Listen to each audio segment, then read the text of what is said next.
Pay attention to this CCTV footage from a real estate office in Costa Rica. You're looking at seemingly ordinary security camera footage of a couple with a real estate agent. They're smiling, looking at property documents, clearly interested in buying land. The timestamp shows it was recorded in 2009. Now look at the man on the left. His name is Robert Thompson, or at least that's the name on his passport and ID. Here's the problem. Robert Thompson doesn't exist. The man in this footage is actually Michael Bennett, a former teacher from Newcastle, England. And according to official records, Michael Bennett died in 2005 when his kayak capsized in the North Sea. His death certificate was issued. His life insurance was paid out. His wife collected over £250,000. His two sons mourned their father for years. Except Michael Bennett didn't die.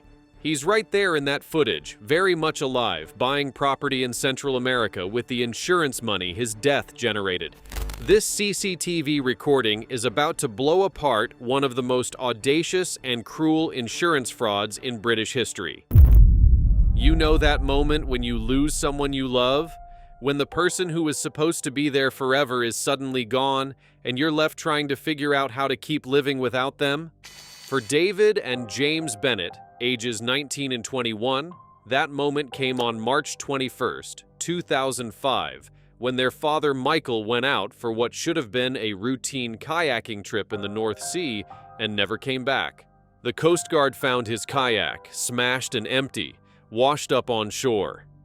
They searched for days, but the North Sea is unforgiving, and Michael Bennett's body was never recovered.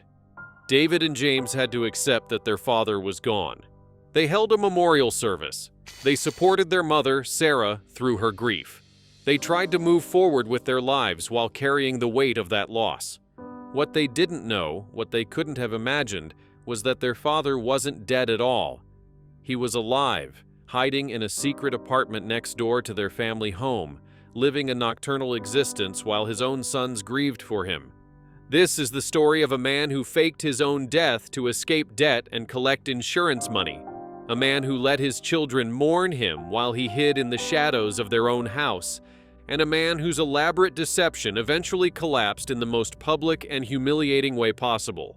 It's a story about greed, betrayal, and the lengths people will go to escape their problems. And it's a reminder that sometimes the cruelest lies are the ones we tell the people who love us most. Let me take you back to early 2005 to understand how Michael Bennett ended up planning his own death. Michael was 54 years old, a former teacher who'd left education to become a landlord. He and his wife Sarah owned several rental properties in and around Newcastle, England. On paper, they should have been doing well. Multiple income streams, property appreciation, the dream of building wealth through real estate. But the reality was very different. Michael and Sarah were drowning in debt. They'd overextended themselves buying properties with mortgages they couldn't really afford. When tenants didn't pay or properties sat empty, they couldn't cover the mortgage payments. They'd started using credit cards to pay bills, taking out new loans to pay off old ones, the classic debt spiral that so many people fall into. By early 2005, they owed over £200,000 to various creditors. Mortgage companies were threatening foreclosure. Credit card companies were demanding payment. The financial walls were closing in. Michael and Sarah tried everything. They attempted to sell properties, but the market was soft and they owed more than the properties were worth. They looked into bankruptcy, but that would mean losing everything they'd worked for. They were desperate, stressed, and running out of options. And that's when Michael came up with an idea. A terrible, cruel idea, but one that must have seemed like the perfect solution to their problems. Life insurance. Michael had multiple life insurance policies totaling over £250,000. If he died, Sarah would collect that money, pay off all their debts, and have enough left over to start fresh. The insurance money would solve everything. Of course, Michael didn't actually want to die, so he'd have to fake it, disappear in a way that would be believable, that wouldn't raise suspicions, that would allow his death to be declared even without a body. And the North Sea, cold, dangerous, notorious for claiming lives, offered the perfect opportunity. Michael started planning his fake death in February 2005. He researched drowning statistics, studied how long it typically took to declare someone legally dead when no body was recovered, and figured out the logistics of disappearing while making it look like an accident. The plan was this: Michael would go out kayaking in the North Sea, a hobby he'd taken up a few years earlier. He'd paddle out far enough that he wouldn't be immediately visible from shore, then capsize the kayak deliberately. He'd swim back to shore at a different location, leaving the empty kayak to be found. Everyone would assume he'd drowned, his body swept out to sea. Sarah was in on the plan from the beginning. She helped him prepare, though later she'd claim Michael had pressured her into it, that she'd had doubts but felt they had no other choice. What they didn't tell their sons, David and James, was anything. The boys had no idea their parents were planning this deception. Michael and Sarah decided it would be more convincing if the children genuinely believed Michael had died. Their real grief would make the story more believable to investigators and insurance companies. It was a calculated decision to traumatize their own children for financial gain. On the morning of March 21, 2005, Michael told Sarah he was going kayaking. He kissed her goodbye, loaded his kayak onto his car, and drove to the coast near Seaton Carew, a small coastal town in northeast England. He paddled out into the North Sea around 10:30 a.m. The water was cold, around 8 degrees Celsius, and choppy. Perfect conditions for a kayaking accident. About 2 miles offshore, Michael deliberately capsized his kayak. He let it drift away, knowing the currents would eventually carry it to shore. Then he swam back to land at a secluded spot about 3 miles from where he'd launched. Swimming that distance in cold water was brutal, but Michael was determined. He made it to shore exhausted, hypothermic, but alive. He'd hidden clothes and a mobile phone in a waterproof container near the beach. He changed out of his wetsuit, disposed of it, and called Sarah. "I'm safe," he told her. "Call the Coast Guard in a few hours. Report me missing. Make it convincing." Sarah waited until 4 p.m. before calling 999 to report that Michael hadn't returned from his kayaking trip, and she was worried. The Coast Guard immediately launched a search operation. By early evening, they'd found Michael's kayak washed up on the beach, empty, slightly damaged, exactly as you'd expect from someone who'd capsized and drowned. The Coast Guard searched through the night and into the next day. Helicopters scanned the water. Rescue boats crisscrossed the search area. Volunteers walked the beaches looking for any sign of Michael. But they found nothing. Michael Bennett had vanished into the North Sea. On March 23rd, after 2 days of searching, the Coast Guard called off the active rescue operation. The water was too cold for anyone to survive this long. Michael Bennett was presumed drowned, another victim of the sea. Sarah played her part perfectly. She was devastated, crying for the Coast Guard officers, thanking them for their efforts. When David and James arrived home from university after hearing the news, Sarah held them as they wept for their father. And Michael, he was hiding less than 100 feet away, in a bedsit apartment he and Sarah had secretly rented next door to their house months earlier. For the next 3.5 years, Michael Bennett lived as a ghost in his own neighborhood. The bedsit he was hiding in was actually part of a building adjacent to the Bennett family home. Sarah had rented it under a fake name months before Michael's death, paying cash so there'd be no paper trail connecting it to them. The arrangement was bizarre and risky. Michael spent his days hiding in that small apartment, keeping lights off, curtains drawn, making no noise. He couldn't go outside during daylight hours. Too much risk of being seen by neighbors who thought he was dead. He lived a nocturnal existence. Late at night, after midnight when the neighborhood was asleep, Michael would slip out and walk to Sarah's house through a connecting door they'd created. He'd spend a few hours with Sarah, eat a proper meal, then return to his hiding place before dawn. It was a lonely, claustrophobic existence. Michael spent his days reading, watching television with the volume low, pacing the small apartment like a caged animal. He couldn't contact friends, couldn't go to pubs or shops, couldn't be seen by anyone who knew him. Meanwhile, Sarah was managing the aftermath of Michael's death. She'd filed death certificate applications, though without a body, it would take years for Michael to be officially declared dead. But she started the process immediately, working with solicitors to prepare for the eventual insurance claims. David and James, meanwhile, were devastated. David, the younger son, was particularly struggling. He'd been close to his father, and the sudden loss hit him hard. He went to counseling, threw himself into his studies as a distraction, but the grief was overwhelming. James, the older son, tried to be strong for his mother and brother. He helped Sarah with paperwork, with managing their father's affairs, with all the awful administrative tasks that come with death. Neither of them had any idea their father was alive, hiding next door, listening to their grief through the walls. About 6 months after Michael's disappearance, Sarah applied for the first insurance payout. The insurance company investigated, as they always do with deaths that lack a body. But the Coast Guard report was clear. Michael had gone out kayaking in dangerous conditions and never returned. His kayak had been found damaged. The evidence pointed to drowning. In December 2005, 9 months after Michael's supposed death, the first insurance check arrived, £50,000 from one policy. More would come once Michael was legally declared dead after 7 years, but this was enough to start paying down debts. Sarah and Michael were thrilled. The plan was working. They'd gotten away with it. Over the next year, more insurance payouts arrived as various policies matured. By late 2006, Sarah had collected over £150,000.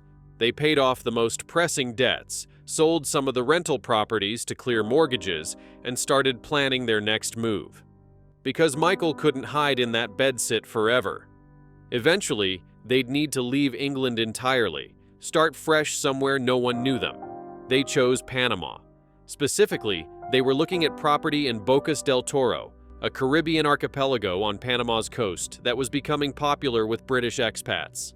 Property was cheap, the cost of living was low, and most importantly, it was 5,000 miles from Newcastle where people might recognize Michael. But there was a problem. Michael couldn't travel under his own name. He was legally dead. His passport had been canceled. He needed a new identity. This is where the plan got even more complicated and criminal. In 2007, Michael applied for a new passport under his own name, claiming he'd lost his memory and didn't know who he was. It was an audacious lie, that after surviving his kayaking accident, he'd somehow lived rough for 2 years with complete amnesia, only recently beginning to piece together his identity. He walked into a police station in December 2007 and claimed to be a missing person with no memory of the past several years. The police were stunned. Michael Bennett, the man who drowned in 2005? Michael stuck to his story. He said his memories were fragmentary, that he'd been living rough in the south of England, that he'd only recently remembered his name and decided to come forward. The police were skeptical, but they couldn't prove he was lying. Amnesia, while rare, does happen. And if Michael Bennett was alive, well, that was a miracle, not a crime. Sarah, of course, acted shocked and overjoyed when police told her Michael had turned up alive. She threw her arms around him, crying tears of relief for the cameras. David and James, equally stunned, were just happy to have their father back, though confused about where he'd been. The problem was the insurance money. If Michael was alive, Sarah would have to return the payouts. Over £150,000 would need to be repaid to various insurance companies. Sarah claimed she'd already spent most of it paying off debts and living expenses. She'd have to sell the remaining rental properties to repay what she could. But Michael and Sarah had another plan. Before the insurance companies could demand full repayment, before investigators could dig too deeply into Michael's convenient amnesia, they were going to disappear to Panama with whatever money they had left. They just needed passports and time to make arrangements. What they didn't count on was CCTV footage, one piece of security camera footage that would destroy their entire scheme. In July 2008, while Michael and Sarah were making final arrangements for their move to Panama, a routine investigation by police would expose their entire fraud.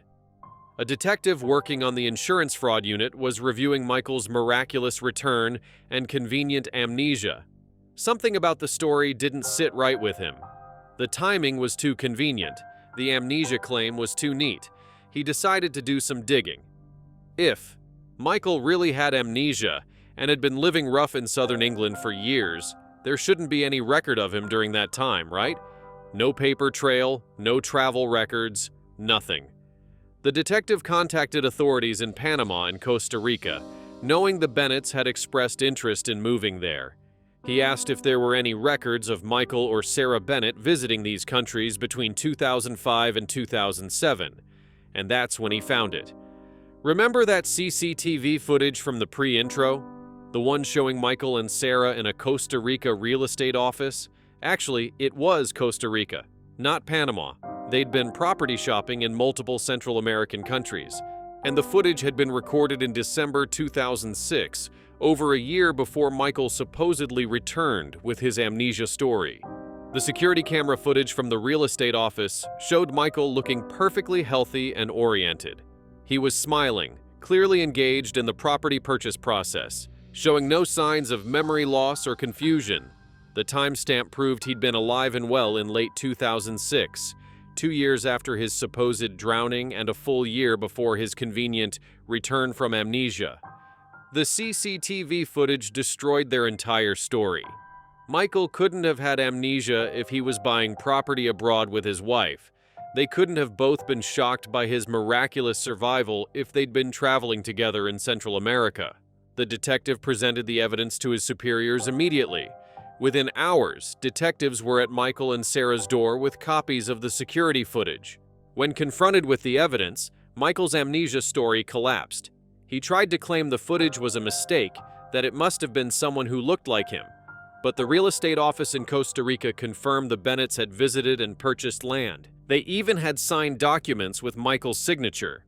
Both Michael and Sarah were arrested on July 15, 2008, and charged with fraud. The investigation that followed uncovered the full extent of their deception. Police found evidence of the secret bedsit where Michael had been hiding. Neighbors came forward saying they'd seen suspicious activity, a man matching Michael's description leaving the building late at night. Financial records showed Sarah making cash payments for the bedsit rental under a fake name. Travel records showed both Michael and Sarah had made multiple trips to Panama and Costa Rica using Michael's quickly obtained passport before his miraculous return. Most damning were the emails between Michael and Sarah discussing their plans found on their home computer. Messages about insurance payouts, about selling properties, about their move to Central America. Evidence that the entire death had been planned and that Sarah had been complicit from the beginning. David and James were devastated all over again. They'd grieved for their father, only to learn he'd been alive the whole time. They'd welcomed him back with joy, only to discover he'd been lying about everything. And worst of all, they learned that both their parents had deliberately let them suffer, had used their real grief as cover for a massive fraud. The sons released a public statement saying they wanted nothing to do with either parent. They felt utterly betrayed, not just by the fraud itself, but by the fact that Michael and Sarah had been willing to put them through years of grief for money. The trial began in early 2009. The prosecution had overwhelming evidence: the CCTV footage, the financial records, the emails, testimony from neighbors and officials in Central America. Michael and Sarah's defense was weak. They tried to claim the insurance companies hadn't really been harmed because they'd stopped the fraud before collecting all the money. They argued that Michael's fake death was a desperate response to impossible debt. But prosecutors pointed out that this wasn't a momentary lapse in judgment. This was a calculated, years-long fraud that had traumatized their own children and defrauded multiple institutions of over £150,000. The jury took less than a day to reach their verdict: guilty on all counts for both Michael and Sarah Bennett. The sentencing of Michael and Sarah Bennett made headlines across the UK. The judge was particularly harsh in his remarks, noting that while fraud cases often involve financial desperation, few involve such deliberate cruelty to one's own family.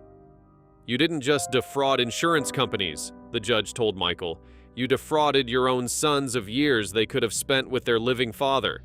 You let them grieve, let them attend memorial services, let them struggle with loss. Also, you could collect insurance money. That level of selfish cruelty is difficult to comprehend.